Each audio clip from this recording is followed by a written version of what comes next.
Genghis Khan. तो कोई एक यतीम बच्चा जिसने बहुत ही छोटे से इलाके से एक नई एम्पायर स्टार्ट किया और मुसलमानों जैसी बड़ी बड़ी सुपर पावर्स को क्रश कर पूरी दुनिया का कंट्रोल अपने हाथ में ले लिया। लेकिन एक इलाका ऐसा था जिसे वो कभी भी कंट्रोल नहीं कर सका, जिसका नाम था हिंदुस्तान। हिंदुस्तान तीन तरफ से बंद था। ऊपर बहुत बड़े पहाड़, हिमालयास, जहां बहुत ज्यादा बर्फ होती है। नीचे बहुत बड़ा समंदर, द इंडियन ओशन। और हिंदुस्तान पर हमला करने के लिए सिर्फ एक ही रास्ता था, द गेटवे टू इंडिया, जिसे आज हम पाकिस्तान कहते हैं। इस वक्त यहां एक गुलाम नया सुल्तान बन गया था, जिसका नाम था सुल्तान बलबन। जब बलबन सुल्तान बना तो मंगोलों का खौफ इंडिया पर इतना ज्यादा था जैसा कि आपके घर के बाहर एक शेर खड़ा हो। इस खतरे का पता हमें इस मैप से चलेगा। ये है हिंदुस्तान और इसके साथ ये है द मंगोलियन एम्पायर।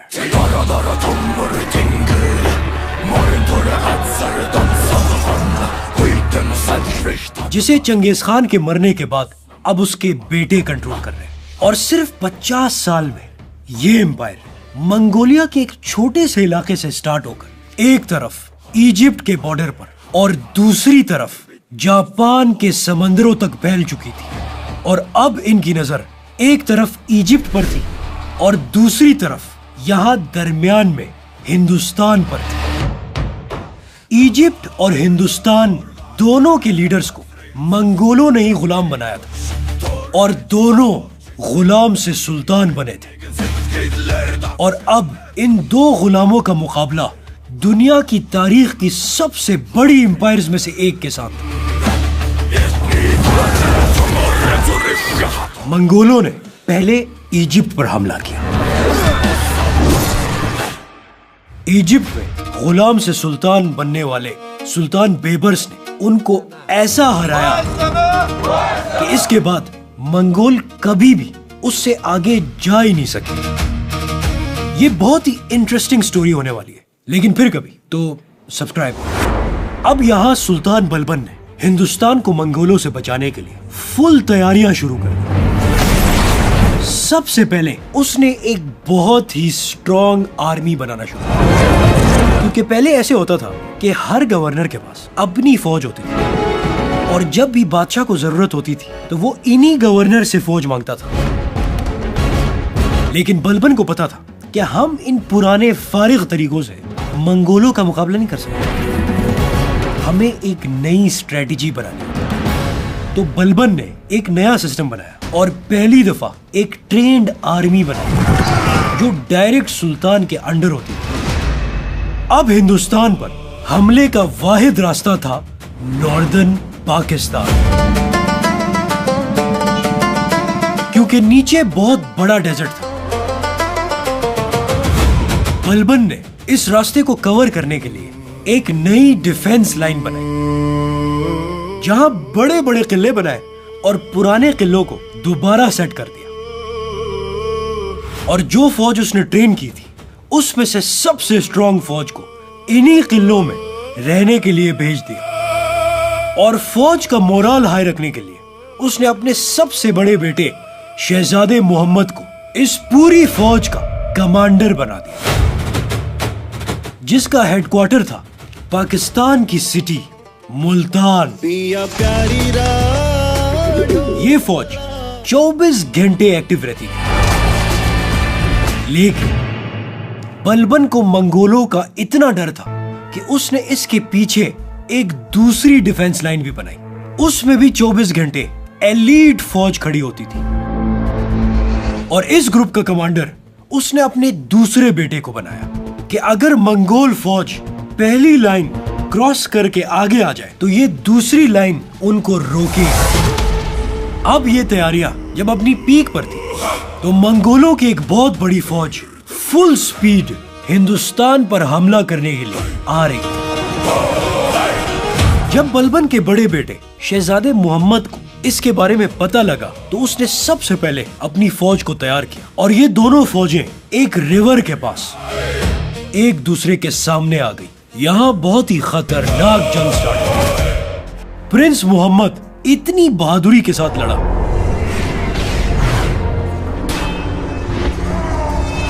कि मंगोलों की इतनी खतरनाक फौज आखिर हार कर पीछे भागने लगी और सुल्तान बलबन की स्ट्रेटजी की वजह से हिंदुस्तान मंगोलों से बच गया। सुल्तान की फौज इस जीत की खुशी मनाने लगी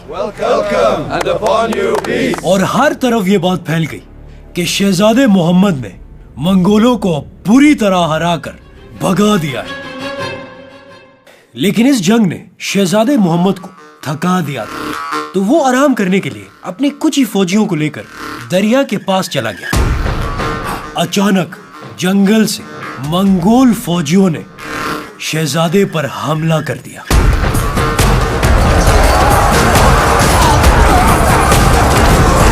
और चारों तरफ से शहजादे को घेर लिया। जब शहजादे मोहम्मद को पता चला कि अब कोई रास्ता नहीं, तो उन्होंने फुल बहादुरी के साथ अपनी तलवार निकाल के उन सब से लड़ना शुरू किया। लेकिन दुश्मन की फौज बहुत ज्यादा थी। अचानक एक तीर शहजादे को लगा और वो उधर ही गिर गया और मैदाने जंग में ही शहीद हो गया। सुल्तान बलबन इस टाइम बहुत बूढ़ा हो चुका था। उसे पहले खुशखबरी मिली कि हम जंग जीत गए हैं, लेकिन इसके बाद उसे बताया गया कि आपका सबसे बड़ा बेटा इस जंग में शहीद हो गया। ये बात जैसे ही उसने सुनी, उसे बहुत बड़ा शौक मिला। इस गम ने उसकी सेहत को तबाह कर दिया और ठीक 2 साल बाद वो मर गया। अगले कुछ सालों में इस पूरी सल्तनत का कंट्रोल एक नए खानदान के हाथ में आ गया, जिसके सबसे जीनियस सुल्तान का नाम था अलाउद्दीन खिलजी। अलाउद्दीन खिलजी जब सुल्तान बना, उसकी जिंदगी का सबसे बड़ा चैलेंज था मंगोलों से बचने के लिए अलाउद्दीन खिलजी ने इंडिया की तारीख में पहली बार एक बहुत बड़ी आर्मी बनाना शुरू किया और इस आर्मी को कंट्रोल करने के लिए एक पूरा नया इकोनॉमिक सिस्टम बनाया। अब जब ये तैयारियां चल ही रही थी, मंगोल एक बहुत बड़ी फौज के साथ हिंदुस्तान की तरफ रवाना हुए और फाइनली ये दोनों फौजें एक दूसरों के आमने सामने आ गई। जंग शुरू होने से पहले ही अलाउद्दीन खिलजी के राइट साइड के जनरल ने हमला कर दिया, जिसकी वजह से मंगोल की एक साइड पीछे हटने लगी। ये जंग हमने इस वीडियो में बहुत ही डिटेल से एक्सप्लेन की। ये जंग जीतने के बाद अलाउद्दीन खिलजी ने अपनी जिंदगी का सबसे बड़ा ड्रीम, पहली बार साउथ इंडिया को अपने कंट्रोल में लेने के लिए तैयारियां शुरू कर दी और एक बहुत ही बड़ी आर्मी लेकर एक किले की तरफ रवाना हुआ। दौड़ से हमें छीन सकता है पर हमारे गुरूर को नहीं। वहां पहुंचकर उसने किले को चारों तरफ से घेर लिया। अलाउद्दीन खिलजी को लगा था कि हम इस किले को बहुत ही आसानी से फतह लेकिन वहां जाके पता चला कि ये किला फतह करना कोई बच्चों का खेल नहीं है। तो अलाउद्दीन खिलजी ने बाहर ही अपने कैंप्स लगाए और इस किले पर लगातार हमले शुरू कर दिए। 1 महीना गुजर गया, लेकिन वो किला किसी सूरत भी कंट्रोल नहीं हो रहा था। ऐसा करते करते दूसरा महीना भी गुजर गया, लेकिन कोई फायदा नहीं। और फिर तीसरा महीना भी ऐसे ही गुजर गया। वहां पर सब ने अलाउद्दीन से कहा कि ये कोई इतना इंपॉर्टेंट किला नहीं है, ये एक आम किला है, इसे फतह करने की जरूरत क्या है और हम इतने अरसे दिल्ली से दूर नहीं रह सकते। क्योंकि पीछे मंगोलों का खतरा भी है। लेकिन अलाउद्दीन खिलजी किसी सूरत भी हार मानने के लिए तैयार नहीं था और अगले 7 महीने उधर ही अपने कैंप्स लगा के बैठ गए कि जब तक ये किला फतह नहीं हो तब तक मैं कभी भी वापस नहीं जाऊंगा, चाहे जो भी हो। और फिर 7 महीने के बाद बहुत ही मुश्किलों से वो किला फतह हो गया। वहां की सारी औरतों ने एक बहुत बड़ी आग में कूदकर जौहर कर लिया।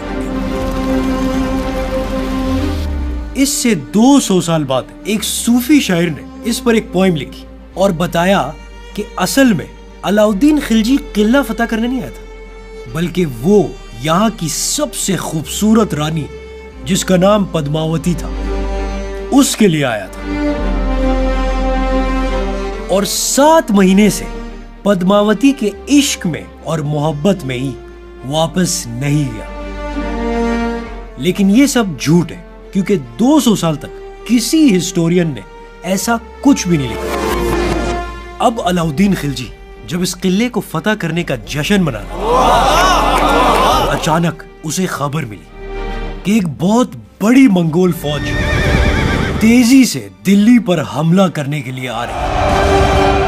जैसे ये खबर अलाउद्दीन खिलजी को मिली तो उसकी खुशी एकदम टेंशन में बदल गई और बजाय इसके कि वो सेलिब्रेशंस करता, वो अपनी कुछ फौज को लेकर फुल स्पीड दिल्ली की तरफ रवाना हुआ और इतना स्पीड गया कि वो मंगोल से पहले ही दिल्ली पहुंच गया। लेकिन उसकी फौज बहुत ज्यादा थकी हुई थी और जंग में बारिशों की वजह से उसके वेपन्स और घोड़े भी तबाह हो गए। और जब अलाउद्दीन खिलजी ने गवर्नरों से मदद मांगी तो वो भी अलाउद्दीन खिलजी की हेल्प नहीं कर सकते थे, क्योंकि मंगोलों ने दिल्ली तक आने के सारे रास्ते बंद कर दिए थे और कोई भी खिलजी की मदद के लिए नहीं आ सकता। अब जब अलाउद्दीन खिलजी को पता लग गया कि मैं डायरेक्ट मंगोल की फौज का मुकाबला नहीं कर सकता, उसने दिल्ली के पास ही एक किले में अपना कैंप बना लिया जिसके 3 साइड से दरिया था और सिर्फ एक ही रास्ते से मंगोल हमला कर सकते थे। तो उन्होंने उस रास्ते को भी बचाने के लिए एक बहुत बड़ी खंदक खोदी। अलाउद्दीन खिलजी इस किले के अंदर अपनी फौज के साथ बैठ गए। मंगोलों ने 2 महीने तक यहाँ पे सख्तरीन हमले किए, लेकिन वो इस किले में इंटर ही नहीं हो सके। तो उन्होंने दिल्ली के बड़े बड़े स्टोर्स जो अलाउद्दीन खिलजी ने एक नए इकोनॉमिक सिस्टम की वजह से बनाए थे, उनको लूटना शुरू किया और हर तरफ तबाही मचा दी। इसी टाइम मंगोलों को पता चला कि उनके अपने मुल्क में बगावत हो गई है, तो वो फौरन वापस चले गए और ऐसे अलाउद्दीन खिलजी की लीडरशिप में हिंदुस्तान मंगोलों से एक बार फिर बच गया। लेकिन इससे कुछ ही साल बाद मंगोलों ने एक बार फिर एक बहुत बड़ा हमला कर दिया। इस बार मंगोल इंडिया में रहने के लिए अपनी फैमिलीज को भी साथ लेके आए थे। अलाउद्दीन खिलजी ने बहुत ही मुश्किल जंग के बाद किसी तरीके से इन मंगोलों को हरा दिया।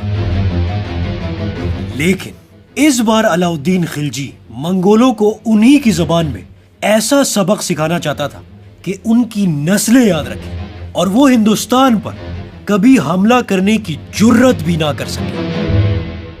तो अलाउद्दीन खिलजी ने हुक्म दिया कि जितने भी मंगोल पकड़े गए उन सब को ले आओ। जब वो सब लाए गए तो अलाउद्दीन खिलजी ने हुक्म दिया कि इन सब को बड़े बड़े हाथियों के पैरों के नीचे कुचल दो। और फिर अलाउद्दीन ने हुक्म दिया कि इनकी खोपड़ियों का मीनार बनाओ। वहां मेन किले के सामने उनकी खोपड़ियों के बड़े बड़े टावर्स बनाए गए। इन जंगों में तकरीबन 1 लाख मंगोलों को मारा गया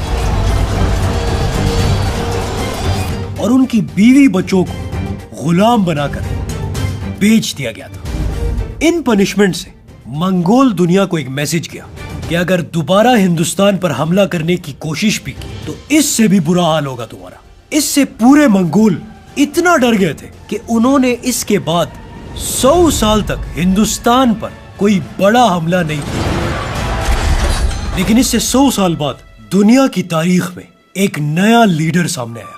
वो चंगेज खान की औलाद में से नहीं था, लेकिन उसने बहुत ही चालाकी से पूरी मंगोल एम्पायर को अपने ही कंट्रोल में ले लिया, जिसका नाम था अमीर तैमूर, जिसे हम तैमूर लंग भी कहते हैं। उसने दिल्ली की तारीख का सबसे खतरनाक हमला किया। कहा जाता है कि उसने दिल्ली पहुंचते ही एक ही रात में 1 लाख लोगों के सर काटे और दिल्ली को तबाह बर्बाद कर दिया। फिर हिंदुस्तान को वापस अपने पैरों पे खड़ा होने के लिए बहुत ज्यादा टाइम लगा और 100 साल बाद इसी तैमूर की नस्ल से एक बंदे ने पूरे हिंदुस्तान का कंट्रोल अपने हाथ में ले लिया, जिसका नाम था ज़हीरुद्दीन मोहम्मद बाबर। बाबर ने एक नई एम्पायर बनाई जिसका नाम था द मुगल एम्पायर। इसी एम्पायर में हिंदुस्तान दुनिया की सबसे बड़ी इकोनॉमीज में से एक बना। सब्सक्राइब।